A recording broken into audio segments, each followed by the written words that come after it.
Grabe, kaya pala hindi pinapatulan ni Pangulong Bongbong Marcos si VP Sara. Hindi natin ito nakita. Pero nakita ng ating Pangulong Marcos, hindi si VP Sara o FPRRD ang tunay niyang kalaban dahil may mas malaki pa na naghudyat para humingi ng tulong si Pangulong Bongbong Marcos sa Amerika dahil hindi niya ito kaya. Pero ang Biblia nagsalita na ang tunay na kalaban ni Pangulong Bongbong Marcos at ng Pilipinas ay mas malaki pa sa inaakala niya at inaakala natin. Halika, ating pag-usapan ang misteryosong dokumentaryo, ang tunay na laban ni Pangulong Bongbong Marcos, Amerika, China at ang katiliman ng mundo. We stand firm. We will never tolerate any act of disrespect against our sovereignty. Visit to Washington following the inauguration of President Trump earlier this year. I'm happy to note that this visit is the first by an ASEAN head of state.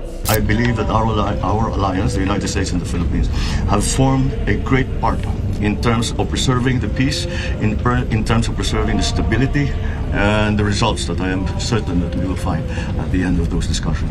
So thank you once again, Mr. Secretary. Well, thank you, Mr. President. Appreciate it. Thank you. Thank you, President. Thank you, President. Thank you, President. Thank you. Bago natin ipagpatuloy kaibigan, siya nga pala ang Great Controversy na isa sa mga pinaka-kontrobersyal na libro dahil tumutukoy ito sa mga propesiya sa libro ng Daniel at Revelation na nagaganap na sa panahon natin ngayon bago ang pagdating ng ating Panginoong Diyos ay pinamimigay na namin ng libre sa pamamagitan ng PDF at ito ay nasa limited lamang na panahon kaya i-click mo sa description sa baba upang ma-avail mo kaibigan ang napaka-importanteng libro ito na magbubukas sa iyo sa mas maliwanag mong hinaharap. Purihin ang ating Panginoong Diyos at tayo magpatuloy. Nito lamang, pumunta si Pangulong Bongbong Marcos sa Amerika, dumalaw sa Pentagon at kakausapin ang Pangulong Donald Trump. Pero grabe, hindi natin ito nakita. Pero ito ang nakita ng Pangulo. Tahimik, matalim, isang misteryong hindi natin agad napansin. Hindi si VP Sara, hindi si dating Pangulong Duterte. May mas malaki pa sa kanilang lahat.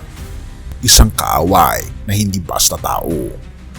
Habang ang taong bayan ay abala sa social media, pag-aaway ng mga Marcos at Duterte supporters at nagsisisihan sa umano'y pro-Amerika o pro-China na mga panig, si Pangulong Bongbong Marcos ay humaharap sa isang mas mabigat na banta. USA versus China. Ginagawang labanan ang Pilipinas. Sa West Philippine Sea, palakas ng palakas ang pananakot ng China. Tubig kanyon, pagbangga, bladed weapons, at psychological warfare laban sa ating mga barko sa Ayungin, Scarborough at iba pa. Nakita ni Pangulong Bongbong Marcos na hindi na ito basta tampuhan. Ito ay proxy war ng dalawang higante. USA versus China at tayo, ang Pilipinas, ang nasa gitna ng labanan. Kaya humingi ng tulong si Pangulong Bongbong Marcos sa Amerika. Hindi dahil takot siya, kundi dahil alam niyang hindi na sapat ang lokal na puwersa. Sa likod ng pakikitungo niya sa Amerika ay isang pagkilala, may mas malaking kalaban tayong hinaharap. Kamakailan lamang ay naganap ang balikatan exercises dito sa ating bansa na isa sa pinakamalaking balikatan sa kasaysayan ng Pilipinas. Pero hindi pa ito, mayroong nanggugulo, panloob na gulo. Ito ang disinformation at sisihan. Naglipa na ang fake news at mga leak online, peking videos ng gera. Sinisiraan si Pangulong Bongbong Marcos sa pagkaka-Amerikano. Sa kampo ni Duterte, sinasabing kasalanan ni Marcos kaya tayo inaaway ng China. Sa kampo ng mga Marcos, may sikreto pala daw si Duterte sa China na hindi sinasabi sa bayan. Ang lumalabas parang away lang ni Pangulong Bongbong Marcos at ng mga Duterte. Pero kung iisipin, hindi sila ang tunay na magkalaban. Pero bago natin tignan yan, ano nga ba yung lihim na kasunduan? Isang pagtataksil o pag-iwas sa gera? Hindi rin maikakaila, may lumulutang na gentleman's agreement umano sa pagitan ni dating Pangulong Duterte at ng China. Ayon kay Pangulong Bongbong Marcos, may kasunduan daw. Hindi ito dokumentado pero nakita niya ang pruweba sa kilos mismo ng Beijing. Ngunit ang sabi ni Duterte, walang isinuko, peace lang ang habol. Ngunit para kay Marcos ito'y delikado, isang kompromiso sa soberanya ng Pilipinas. Bakit walang dokumento? Bakit hindi ito isinama sa transisyon? Ito na ang malaking tanong. Naglipa na ang sinasabing keyboard warriors na patama sa Pangulong Bongbong Marcos at hindi may kakaila na hindi kaya ng puwersa ng ating Pangulo ang mga keyboard warriors na ito na sumisira sa integridad ng ating gobyerno.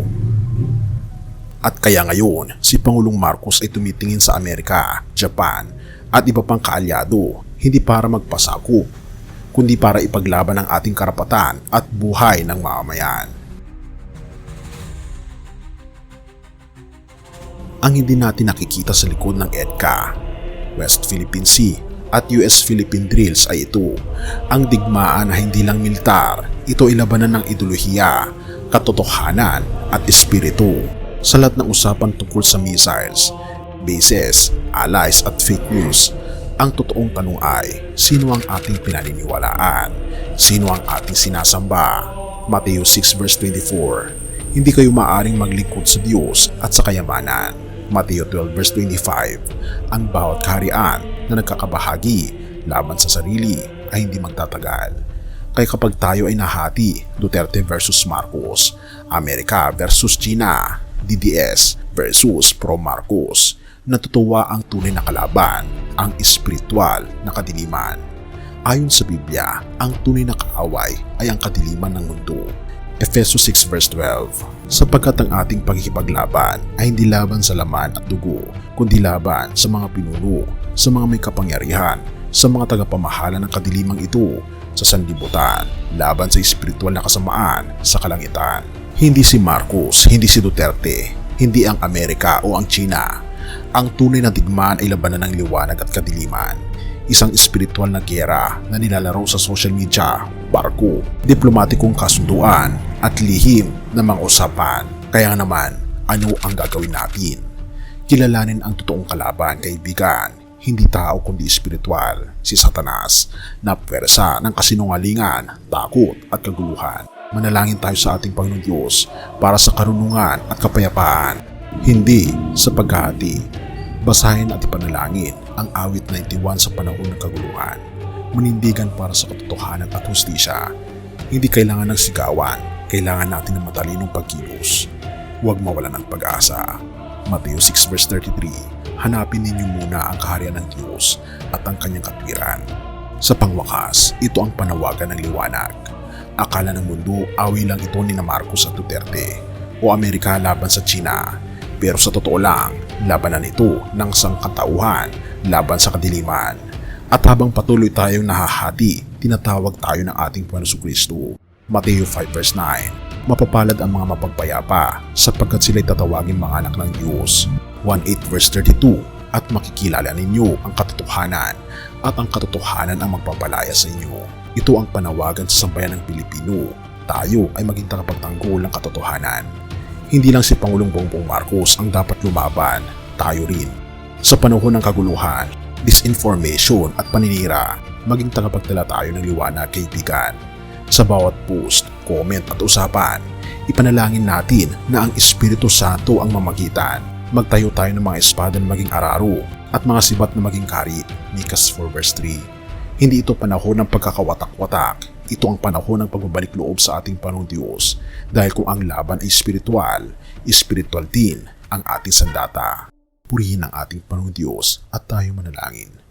Ama naming Diyos na makapangyarihan sa lahat, sa gitna ng digmaan ng mga bansa, digmaan ng mga opinyon, at digmaan ng puso, lumalapit kami sa inyo. Pinagkakatiwala po namin sa inyo ang aming Pangulo, ang aming mga pinuno at ang sambayan ng Pilipino. Gisingin niyo po kami sa katotohanan at ipaalala sa amin na ang tunay na laban ay hindi laban sa isa't isa, kundi laban sa kasinungalingan, kasakiman at kadiliman. Maghari po kayo sa Pilipinas o aming Panginoon Diyos. Magliwanag kayo sa aming mga landas. Salamat po at pinupuri po namin kayo at pinapasalamatan sa lahat ng iyong pong ginagawa sa amin. patnubayan niyo po kami at patawarin po kami sa lahat ng aming pagkukulang at pagkakasala. At tulungan niyo po kami ipasakop ang aming buong puso sa inyo ngayon at magpakailanman.